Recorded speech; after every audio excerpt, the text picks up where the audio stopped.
Hi guys, welcome. Today I am showing you how to make this cream cheese vanilla pound cake.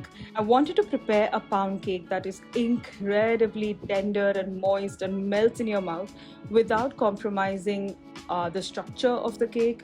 And this is the perfect recipe. Let's begin. You'll preheat your oven to 180 degrees Celsius. And here in the bowl of a stand mixer, I've added some salted butter, which is at room temperature. And into this, I am going to add my icing sugar or confectioner's sugar. And I'm going to sift this in because icing sugar is notorious for having lumps. You can see already while I'm sifting this, there are quite a few lumpy bits in there, and if you just add it straight into the butter mix, it will not break apart. The lumps won't break apart, and that can affect the final texture of your cake. And so I am going to highly recommend that you sift the icing sugar first when you add it into the softened butter. I've used salted butter, but if you want, you can use unsalted butter as well. Now I'm going to take the paddle attachment of my stand mixer, and first on the lower speed setting, I'm just going to mix this for about 10 to 15 seconds until the icing sugar is well coated with the butter. The reason for this is if you go straight up on a medium speed or a high speed at this stage, the icing sugar is going to fly all over the place. You see right here on the slowest speed setting first, I just mixed until everything looks like this. The icing sugar is no more those dry bits, they are combined with the butter. And so now I'll increase the speed to medium, and I am going to cream this butter and icing sugar mix for a full 10-minute period. That's right, it needs 10 minutes of whipping, but you won't go 10 minutes all the way through. You'll mix this first for 5 minutes, and then you're going to scrape the sides and the bottom of the bowl. You can already see how fluffy it has gone, but here's why you really want to scrape the sides and the bottom occasionally, or at least halfway through. You'll see now as I scrape one side of this butter, you'll notice that the butter that stays at the bottom does not get mixed evenly with the icing sugar. Let me just scoop that out so you can see it more clearly. You can see clearly the difference in color. The unmixed bits are still pale yellow, while the rest of the creamed butter and sugar mix has gone almost a nice creamy white color. So you can see that color difference. That is because the butter at the bottom did not mix evenly.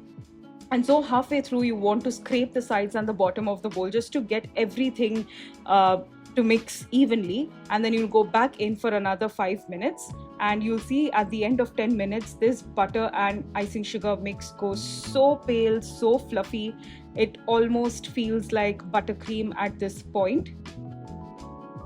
Now what I'm going to do is I'm going to scrape the sides and the bottom of the bowl again. This is very important. You want to keep doing this every time you stop your electric beaters or your stand mixer. By the way, you could also use hand beaters or electric beaters for this purpose as well. I'm also going to add some honey. Honey is a kind of invert sugar, and that helps keep our pound cake really nice and moist. So that is the reason why we are adding a very small amount of honey. And I'm also going to add some cream cheese at this stage. This is at room temperature, and it's just the right amount to give your pound cake that moistness and to keep it tender, while also giving the slight tang of cream cheese in your pound cake, which is just fantastic. And I've also added some vanilla extract.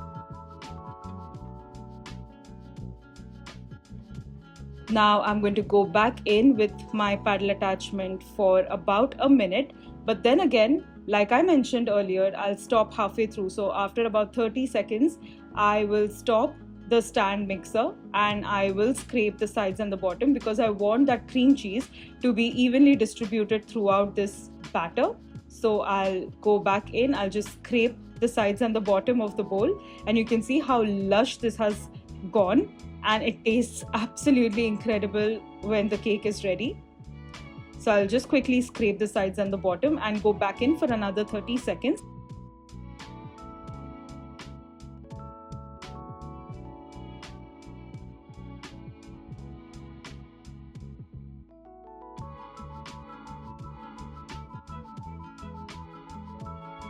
Now I'll go back in for another 30 seconds, and while that's happening, I will sift in my dry ingredients.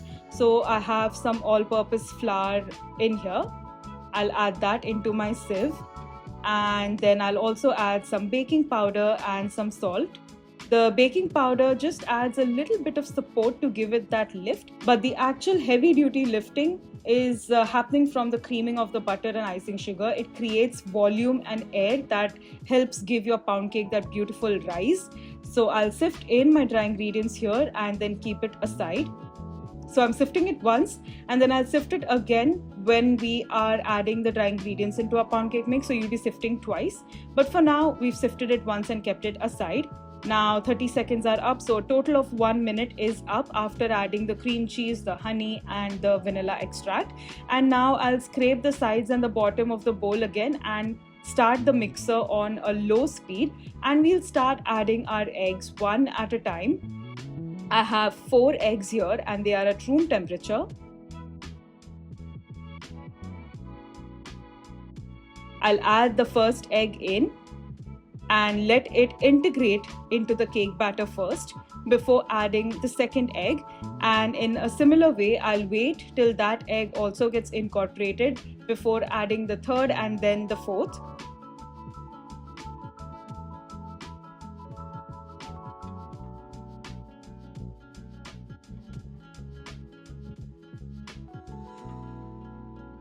Now once I've added the fourth egg and it has incorporated slightly, I will turn off the stand mixer and I will scrape the sides and the bottom of the bowl, because at this point the eggs will sort of collect at the bottom as well into a gloopy mess, and so you really want to fold it very well. You want to scrape the sides and the bottom to get the mix at the bottom back to the top, and so it can cream really well together. And then you'll increase the speed to medium and mix this for a minute, and you are going to notice that your mix starts to curdle, and that is perfectly fine. No, you have not spoiled your cake batter. It is perfectly good. It's just the emulsion that's broken, and once you add the dry ingredients, it gets emulsified again and it becomes a nice smooth cake batter. So you have absolutely nothing to worry about. This will happen, and there's nothing wrong with your cake batter. You just proceed with the rest of the steps, which is then sifting in your dry ingredients again. So you're sifting it a second time now and adding it into your cake batter. Now, because of the angle at which I was filming this, I was struggling to add all of my dry ingredients in one go, but that's the reason why I've added it in a few installments and sifted it as I add a little bit. But you can add everything in one go as well. There is no real reason why I am adding this in parts. The only reason is because I was struggling to film this while I sift it, and that's the reason why I was doing it in little parts so I don't spill the dry ingredients all over the place. Now that I've added all of my dry ingredients, or rather sifted them a second time, I will pop my paddle attachment back on, and then on the lowest speed setting, I'll mix this for about 10 to 15 seconds first. I just want to hydrate all the flour particles, and you can see that they're halfway there. So now I'll scrape the sides and the bottom of the bowl again, because there will be some of those notorious egg bits that will still be unmixed, and so you really want to go back to the bottom and scrape the sides and the bottom, bring it to the top so that everything is well combined and you get a really nice velvety smooth cream cheese pound cake batter. So now I'll go back in with my stand mixer on a low speed and mix this for about another 15 to 20 seconds, and you get this beautiful lush cake batter. It looks velvety smooth and is perfect. So now I'm just going to show you what the batter looks like. You can see it's a nice smooth batter. You can see that although the egg bits were curdled in the beginning, once you add the dry ingredients and mix it in, you get this beautiful velvety lump-free soft and fluffy batter. And I'm going to plop these into piping bags because I'm going to pipe this into my bundt pan, and I have greased this bundt pan really well. It is a non-stick bundt pan, but I still like to grease it really well because I don't want any accidents while I'm unmolding this cake. It's such a beautiful pound cake recipe that you want to take all precautions to make sure that the cake will come out of the tin once it's baked. And so even though it is non-stick, I like to grease the pan really well with some oil, or you can also use butter. The oven's preheating at 180 degrees Celsius. And I'm just going to add all of my pound cake batter here like this. And then I am also going to take my offset spatula and I want to spread the batter around so that it's evenly spread out and it bakes evenly as well. So I'm just going to go in really well and smooth this batter out. And once it's done, I'll just tap it gently against the worktop for a second, shuffle it around, and then pop this in the oven at 180 degrees Celsius for about 32 to 35 minutes.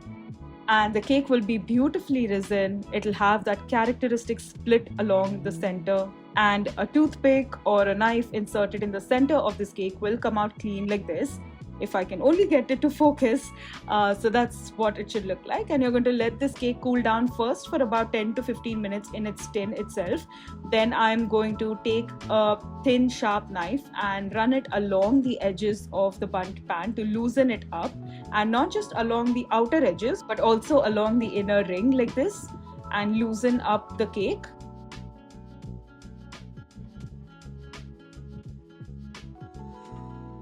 And now I'm going to invert this onto my wire rack so that it can cool down completely.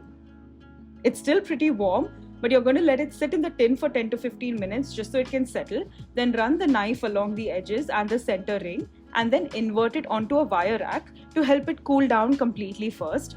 And just look at how moist and fluffy this cake looks.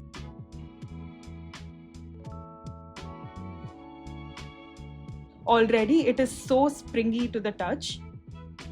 Now, after it has cooled down completely, I will transfer this to my serving plate and give it a nice dusting with some icing sugar to make it look nice and pretty. And then there is absolutely no reason to wait, and you can dive right in. I'm going to slice into this cream cheese vanilla pound cake, and you can see just how amazing this cake looks.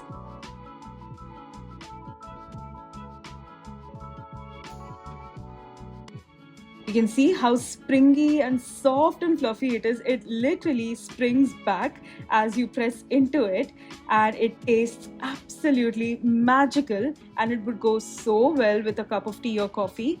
I really hope you enjoyed this video, and if you did, please give it a big thumbs up, subscribe to my channel and hit the bell icon so you're notified every time I post a new video.